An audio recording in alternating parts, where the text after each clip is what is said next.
Bienvenue sur Africa 24 dans cette nouvelle édition du QG News. Au sommaire de l'actualité, après l'attentat de Ouagadougou, le G5 Sahel martèle la nécessité d'être unis face au terrorisme. Les chefs d'État du G5 Sahel qui viennent de souligner l'urgence de déployer la force antiterroriste conjointe annoncée depuis plusieurs mois. Infrastructure, tourisme, agriculture, le gouvernement kényan dresse ses priorités pour le second mandat du président Uhuru Kenyatta. À suivre également dans ce journal, un moyen peu ordinaire de repasser ses vêtements. Il s'agit du repassage à pied, un savoir-faire ancestral qui survit malgré le temps qui passe. Mais tout d'abord, ce double attentat suicide qui s'est produit ce mardi à Mondadari, à une vingtaine de kilomètres de Maïdougouri, au nord-est du Nigeria. L'attaque impliquerait 3 femmes portant des ceintures explosives à l'entrée d'un camp de déplacés. Les autorités locales font état de 28 victimes et d'au moins 80 blessés. L'attaque perpétrée ce dimanche à Ouagadougou faisant 18 victimes dans la capitale burkinabé pose naturellement la question de la sécurité. Comment éviter ces attaques à répétition? Les chefs d'État du G5 Sahel ont une nouvelle fois insisté sur la nécessité de lancer la force régionale conjointe déjà annoncée depuis plusieurs mois mais qui rencontre des problèmes de financement. Sharon Kamara. Dans le cadre de la lutte contre le terrorisme dans la zone du Sahel, les États membres du G5 Sahel ont développé une force militaire en partenariat avec l'ONU et la France. Celle-ci ambitionne d'être plus présente dans les zones à risque, mais manque encore de moyens suffisants. Lors du dernier sommet de l'organisation en juillet 2017, la constitution de cette force anti-djihadiste conjointe a été élaborée et les États ont réussi à débloquer des fonds pour sa mise en fonction, mais ceux-ci ne sont pas encore suffisants. Nous allons renforcer la plaidoirie près des pays amis pour que le G5 soit opérationnel le plus rapidement possible, c'est-à-dire les 400 millions dont ils ont besoin, qu'on puisse trouver ça. Parce que même ils ont déjà fait, malgré leur situation économique et financière, ils ont déjà fait un effort financier. Ça, c'est la première chose. Deuxièmement, nous allons accélérer la mise en place de la force en attente. Vous savez, l'Union africaine a décidé de mettre en attente une force militaire pour que nous-mêmes nous soyons en mesure d'ici quelque temps d'intervenir directement en tant qu'Union africaine. Le G5 Sahel, composé de la Mauritanie, du Burkina Faso, du Mali, du Niger et du Tchad, doit faire face à un risque d'attaque terroriste de plus en plus élevé. Afin de sécuriser la zone, les forces de l'ONU ainsi que les militaires français de l'opération Barkhane y sont déployés. La mission du G5 Sahel est de mettre en place une armée africaine en complément de l'aide internationale. Celle-ci, dans l'idéal, serait capable de sécuriser la zone et ne dépendra d'aucune puissance extérieure. Il faut renforcer la coopération entre les États et coordonner mieux nos renseignements, coordonner mieux les échanges et peut-être avoir beaucoup plus de solidarité parce que vous savez ce qui complique aujourd'hui, c'est que les touristes se recrutent maintenant dans les populations autochtones. Alors que la mise à l'œuvre de la force du G5 Sahel est prévue pour septembre-octobre 2017, le manque de moyens financiers pourrait retarder cette échéance. La force du G5 Sahel devra entre autres réunir 5000 hommes pour être opérationnelle.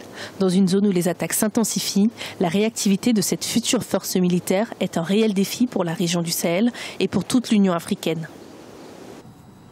En Zambie, la justice ordonne la remise en liberté du chef de l'opposition Hakainde Hichilema et l'abandon des poursuites pour trahison lancées depuis avril contre lui. Hakainde Hichilema était incarcéré depuis cette date pour avoir gêné le passage du convoi du président Edgar Lungu dont il conteste depuis un an la réélection. Hakainde Hichilema risquait une peine allant de 15 ans de prison à la peine capitale. Au Kenya, sur fond de tension post-électorale, le nouveau gouvernement dresse ses priorités pour les 5 prochaines années, des priorités économiques. Et sur ce point, les défis sont nombreux pour le Kenya qui peine à maintenir sa dette à un niveau soutenable. Idlet Mirabel Bissou. Au Kenya, les priorités du gouvernement reposent sur les infrastructures, l'industrialisation et la production alimentaire. Le pays qui s'est lancé dans la construction des infrastructures de pointe pour son économie veut se positionner comme un hub sur le continent, notamment dans le secteur des TIC. Depuis une décennie, les services, en particulier les finances, les TIC et le secteur du bâtiment se présentent comme les principaux moteurs de la croissance du produit intérieur brut du Kenya. Nos priorités sont claires. Nous avons un manifeste solide que nous avons mis en place. Nous devons faire en sorte que nos capacités de formation technique soient mises à l'échelle. Premier exportateur du thé, le Kenya, comme la plupart des pays du continent, mise sur l'industrialisation, en particulier l'agriculture à grande échelle, avec la transformation de la matière première. On rappelle, l'agriculture et l'industrie agroalimentaire représentent 24% du produit intérieur brut du Kenya et occupent plus de 70% de la population active en zone rurale. Ce plan d'industrialisation n'engendre pas seulement une valeur ajoutée dans le domaine de l'agrotransformation. Nous attendons à créer plus de richesses en traitant ce que nous avons déjà. Au lieu de vendre des matières premières, nous devrions vendre des produits finis. Le développement de l'industrie agroalimentaire figure parmi les priorités du pays pour accélérer l'industrialisation et augmenter le potentiel exportateur du secteur. Au Kenya, le secteur agricole et agroalimentaire en termes d'emploi formel représente 17% devant le secteur manufacturier et le commerce. Il contribue aux exportations du pays à hauteur de 56%. On en vient à présent à ce moyen bien singulier de repasser les vêtements. Il s'agit du repassage à pied qui existe notamment en Égypte. Et contrairement à la manière traditionnelle, ce mode de repassage ancestral se fait donc avec le pied, mais avec une grande dalle de métal chaud que l'on fait glisser le long du vêtement. Corinne Kamdem. Le repassage à pied est une tradition qui perdure en Égypte. À 45 ans, Ebtissam Mohamed, mère célibataire, est l'une des gardiennes de cette tradition. C'est dans une ruelle au cœur de la ville côtière d'Alexandrie qu'elle pratique cette tradition égyptienne décennale. Contrairement au repassage régulier, elle lisse les plis dans les vêtements en utilisant une grande dalle métallique chaude qui pèse près de 40 kg avec ses pieds.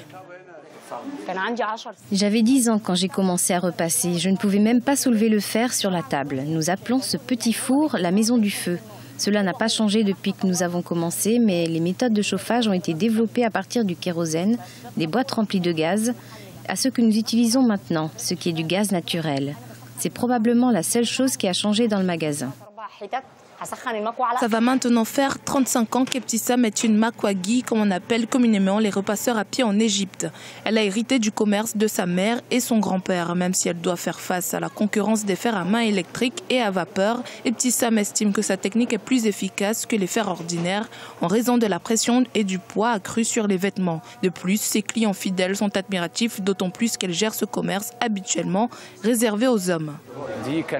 C'est la première fois que je voyais une femme travaillant sur un fer à pied. C'est un travail très épuisant. Non seulement parce que le métal est lourd, mais aussi qu'il faut affronter le feu. Alors c'est très impressionnant de la voir faire. Le service d'Ebtissam coûte entre 2 à 5 livres égyptiennes par pièce. Il faut habituellement jusqu'à 20 minutes pour repasser un seul vêtement en avançant plusieurs fois la jambe pour s'assurer que les vêtements sont lisses et sans plis. Elle espère pouvoir transmettre cette tradition à ses enfants.